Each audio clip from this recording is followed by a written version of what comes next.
Hallelujah. Hallelujah. This weekend, the Kentucky Symphony Orchestra has taken us back, way back to the 1700s with a show that is too hot to handle.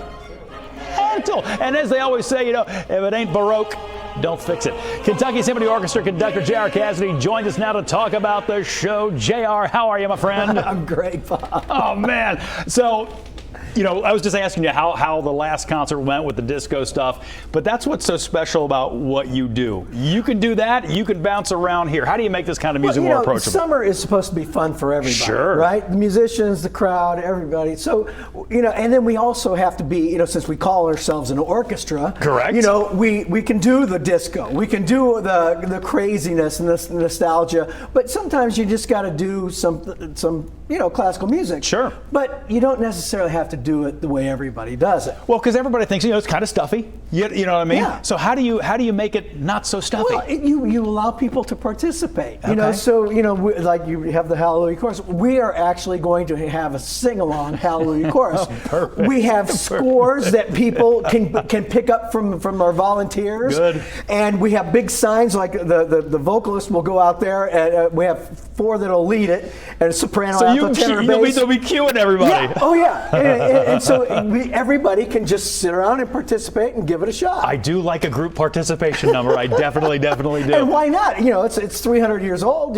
What? Yeah. They've had plenty of audiences that have checked it out, and it's worked. Exactly. It's worked for a long, long time. For your musicians, they get a chance, to do sort of the fun things, the disco things, but when they dive into something sort of meaty or something classical like this, what's their response? No, I mean, they love everything that we do. Sure. I mean, because it gives them a chance to, sit back and have fun. And this one, it's a little more focused type of thing. But I mean, the whole idea that we take this composer who was very prolific, and if he wasn't. I mean, he's a little bit overshadowed by Bach because they lived at the same time, but he was amazing in terms of all the different things that he did at developing opera and the oratorio, sure, and everything else. So we thought we'd give it, and we have 4 soloists that are going to come and sing these beautiful arias.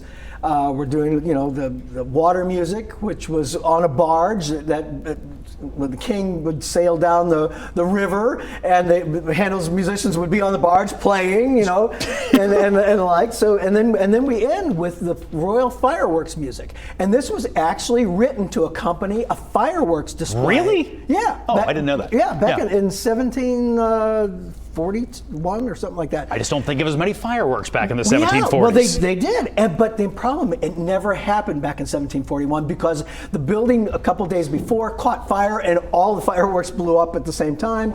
And so we thought, well, let's just try to do that. Give it a shot. Let's give it here. So I called Joe Rossi, and so the Rossi's is bringing their thing. So at the end of the royal fireworks music, you're actually going to see the fireworks like was originally intended. You're always thinking. How do young people respond when you're doing a show that's more like this, that has more of the classical music to it? Because just look at all the pictures. You get a diverse crowd out there in terms of age and everything else. So how do they respond when you go classical?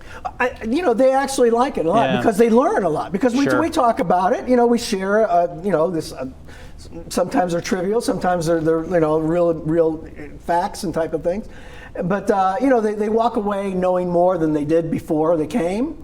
And they had a good time. Yeah, and that's never a bad thing. Okay, give us all the details. When can we come see you? So it's this Saturday at 7:30 in DeVue Park in Covington, and then Sunday maybe, if the weather holds, at 7:30 in Tower Park in Fort Thomas. Excellent. J.R. Cassidy, thanks for coming in, buddy. We always love to see you and talk about what the Kentucky Symphony Orchestra has going on. All right.